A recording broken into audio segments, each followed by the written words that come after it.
Hello, what's up guys? For this video guys, meron akong ituturo sa inyo na tips sa remotas o training kung paano makapasa sa training sa remotas. So, ang task ko ito ay data text labeling. Maglalabel tayo ng text sa mga products na kanilang binibigay. So, ito yung gagawin natin ngayon.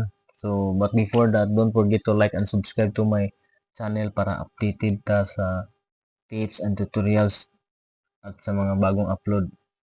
So, guys, puntahan tayo sa laptop, guys. So, dito tayo sa laptop. So, ito yung training sa remotas. Product turn into na sheet this object in the image. So, ito yung natin. Ito yung gagawin ko muna. Hindi ko kasi hindi ko alam kung paano gagawin, kaya ito yung gagawin ko.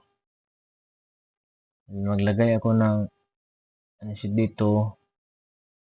I-try ko itong ilabel dito sa text, tapos itong isa ilabel ko dito.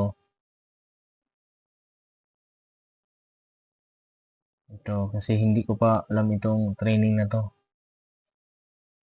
Okay. Pag label yan, ilagay ko yung label na lahat. Okay. So, hindi pa ito masasubmit kasi mayroon pang error mayroon pang kulang. So, ito. Vertical. So, natin yun ito. Sample lang to guys. Sample lang po to. So, okay. Ito yung ilagay ko. Type yung image.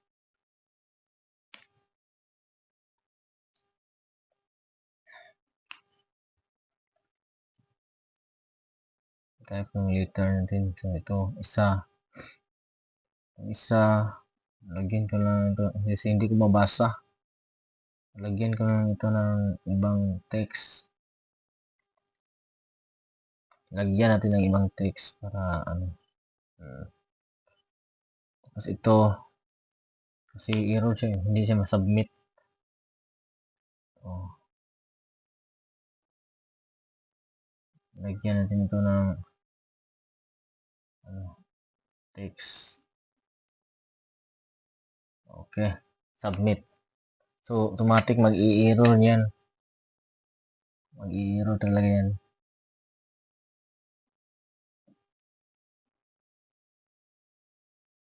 Okay, nag-error siya. 0% accurate. So, punta tayo sa mayroon siyang answer key. So, itong answer key. Dito tayo pupunta sa answer key. Ito yung gayahin natin. Huwag natin i-close itong at mag-open ulit tayo ng scenario. I-open, hindi nito i-close, tapos mag-open, balik tayo sa isang tab, i-open natin ito. So, dito, gayahin natin yung isa. Ito. I-zoom natin to. Zoom. Tapos, ito yung mga anggulo ng kanilang paglabiling sheet. So, ito yung nasa mga Roman text. Ito yung nila. Okay, Roman text lahat. So, balik tayo sa isa. Ito. I-zoom natin to, tapos gayahin natin yung answer key. Hindi natin i-close yun kasi hindi ka pwede dito sa remotas, pwede ito ganito yung ginagawa ko kasi para madali yung training. Kung nag-umpisa pa lang ako, matagal akong matapos na training, palaging nagkakamali. So, ganito yung ginagawa ko. Ito, ilabel ko lahat to, tapos non-vertical. Copy ko lang ito sa baba, copy lang. Tapos paste. Paste sa text din. Itong sunod naman. Ganito lahat ginagawa ko. Lalabel, dapat tama yung paglalabel. Gayahin nyo ng mabuti yung nasa answer key para makapasa kayo dito sa training. Kasi itong training ito sa data label text, ang accurate is 80%. or 90. Minsan may umabot ng 100% talaga. Hindi ka makapasa kapag 80% lang yung iba. Yung ano niya. Ito yung kapipis tapos gayahin niya lang yung ano niya. Pag ano sheet niya sa text. Yan, gayahin natin lahat. Dapat panoorin ninyo ito hanggang sa dulo para matapos natin yung training. Para makita niyo na nakapasa ako dito sa training na to. Bago ko pa lang ito nasimulan. Ito kung ganito yung i-zoom natin to para yan. Zoom natin na mabuti.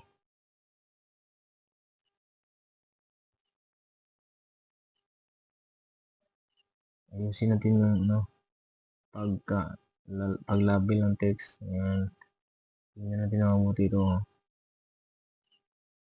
Kayahin natin. Sa akin ganito yung ginagawa ko. Yan. Mas maganda yung mataas yung quality ng laptop niyo gamit niyo kasi hindi maglalag. Minsan yung mga ilalabel dito yung mga 3D HD maglalag talaga kapag mababa lang yung capacity ng laptop.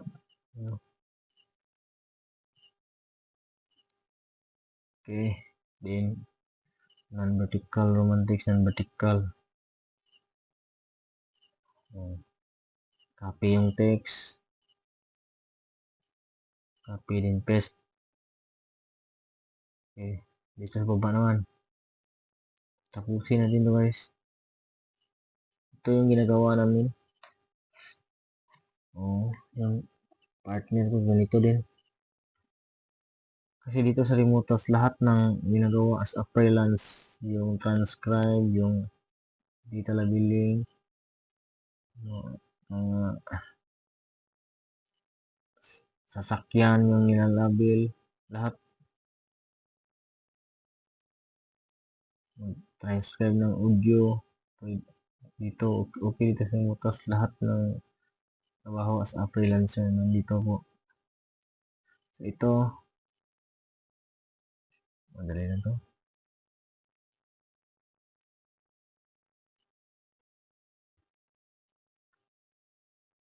Ito yung project namin ngayon.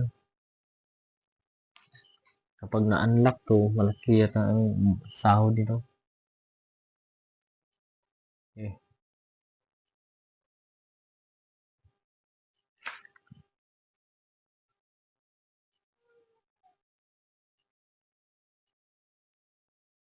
Okay. Ito yung ano. Ito, copy, paste. Then, okay.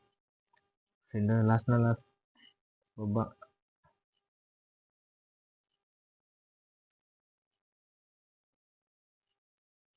Ito yung mga ano natin.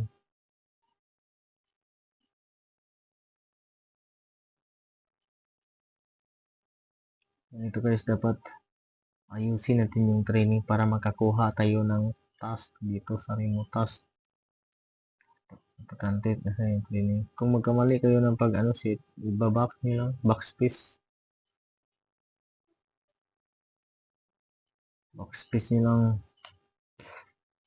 Tapos ito, Roman text, copy paste na.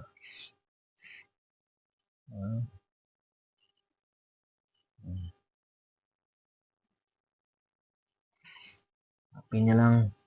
Paste. Then dito na sa kasi maraming ano tong product nito eh. Okay, tapos na yan. Dito sa kabila, isa, ayan. Yung ina-sheet natin kanina itong nasa gilid yung hindi mabasa, hindi pala kasali. Ito lang yung dalawa, yung simple truth at yung una. Ito yung namin dito.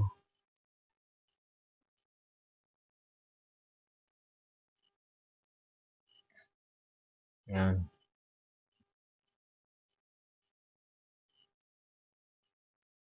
ang task nito ay 80% makapasa ka na sa training. Yung ano nila. Okay. Then copy text.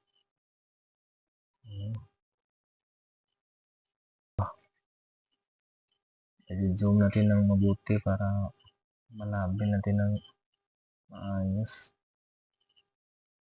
Okay. Okay. Zoom pa, zoom.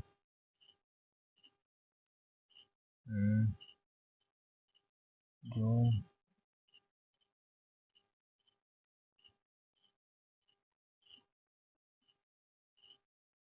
Okay.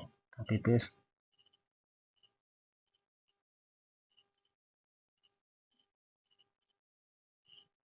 Okay. Then submit. Tingnan natin kung tama o ito.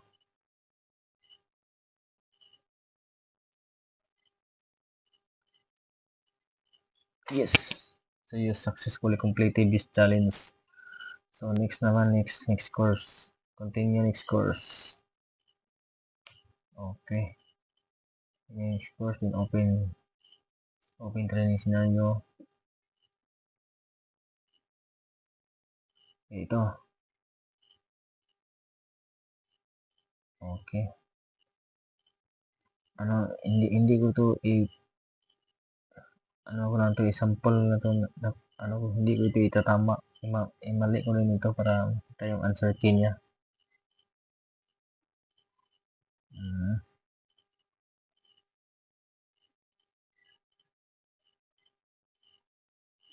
Or ito tama. Depende sa ano. Parang imali ko na to. Para makita yung answer key. Ito kasi yung ginagawa ko guys. Kasi matagalan ako kapag hindi ano lang hindi ko ginagaya yung answer key. Wala naman silang ano required na ano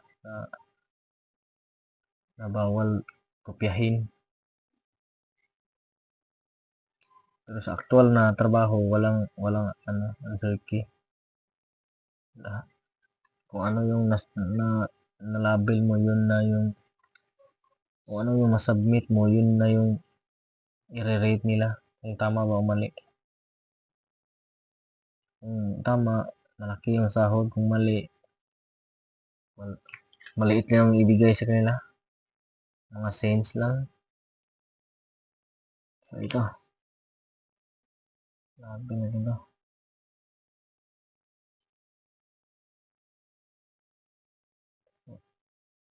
Parang naglaw ito.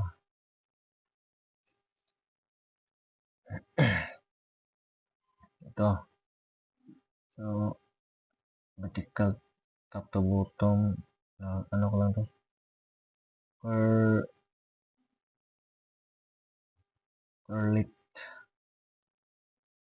Curlit. Then, submit task. Submit ko to. Alam kong mali ito, guys, pero kaya tingnan natin yung answer key niya. 82.39% accurate. So, ano talaga ito, mga 90% talaga yung accurate nila para makapasa. So, ito yung answer key. Punta tayo sa answer key. Huwag niyong i-fix answer kasi hindi niyo makikita yung tamang sagot. Mag-open kayo ng bagong senaryo, training senaryo. At gayahin nyo kasi magkamali din kayo. Kapag nagkamali kayo ulit, uulit na naman kayo. Kaya, yung sayang yung oras. Okay. Ito yung gayahin natin.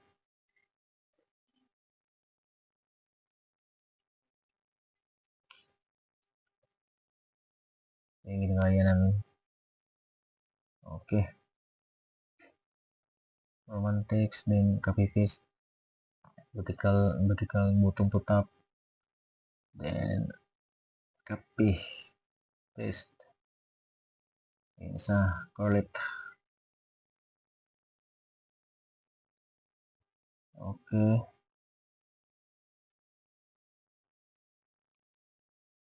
Oops. Okay. Pwede ka button to top and copy paste para hindi na ito nagka-type. I-submit task. Okay. Antayin natin na mag-respond yung ano nila. Congratulations, you successfully completed this challenge. Okay. So, close natin nyo. Continue. Then, congratulations, you have passed the training. Congratulations. Continue. Okay. Ma-unlock itong course na to. You have completed 1 out of 11. So, mayroon pa tayong 10 task na para ma-unlock ito. So, yan lang guys. Don't forget to like and subscribe to my channel para updated kayo sa bagong upload at sa mga tips and tutorials dito sa online. Salamat.